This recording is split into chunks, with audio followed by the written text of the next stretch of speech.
আসসালামু আলাইকুম pro cricket fans. তো দর্শক, আপনারা ইতিমধ্যে হয়তো অনেকেই জেনে গিয়েছেন যে বাংলাদেশ আগামী টি-20 বিশ্বকাপকে সামনে রেখে কিন্তু 15 সদস্যের একটা স্কোয়াড ঘোষণা করে দিয়েছে এবং সেই স্কোয়াডে কিন্তু জায়গা হয়নি মোহাম্মদ সাইফুদ্দিনের। আর যেটি নিয়ে কিন্তু অনেক আলোচনা সমালোচনা হচ্ছে সোশ্যাল মিডিয়াতে। আসলে আলোচনা সমালোচনা হওয়াটা স্বাভাবিক, কেননা তার মতো একজন ট্যালেন্টেড অলরাউন্ডার বাংলাদেশে কিন্তু খুব কমই আছে। তবু কেন তাকে ছাড়া টি-20 বিশ্বকাপ খেলতে যাবে বাংলাদেশ, এরকম একটা প্রশ্নের সম্মুখীন হয়েছিলেন বাংলাদেশের প্রধান নির্বাচক গাজী আশরাফ হোসেন লিপু। লিপু তারপরে সাইফুদ্দিনকে নিয়ে বেশ কিছু কথা বলেছেন। তো তিনি আগে কি বলেছেন সেটা আমরা একটু দেখি। তিনি বলেছেন, আমাদের দেখার প্রয়োজন ছিল সাইফুদ্দিন কেমন করেন, তার পারফরমেন্সটাও অ্যানালাইজ করার দরকার ছিল। আমরা আস্থার জায়গা থেকে কিন্তু সাইফুদ্দিনকে নিয়ে ভেবেছিলাম।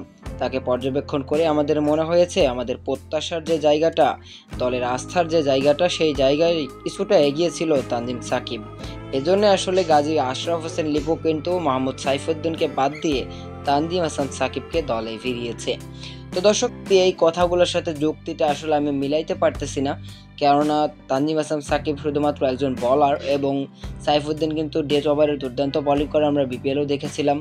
এরপরে তিনি কিন্তু ব্যাটিংটাও ভালো করতে পারেন। তো সে জায়গায় কিন্তু আমার ব্যক্তিগত মতামত, তানজিম হাসান সাকিবের চেয়ে কিন্তু অনেক বেশি এগিয়ে ছিল মোহাম্মদ সাইফুদ্দিন। তবে তার দুর্ভাগ্যই বলতে পারেন যে বাংলাদেশের নির্বাচকদের চোখে তিনি তার পারফরমেন্সটা সেভাবে তুলে ধরতে পারেননি। তাই তো হতাশায় ভুগতে হবে সাইফুদ্দিনকে। আরও একটা মেজর টুর্নামেন্ট মিস করতে হলো এই বাংলাদেশের অলরাউন্ডারকে।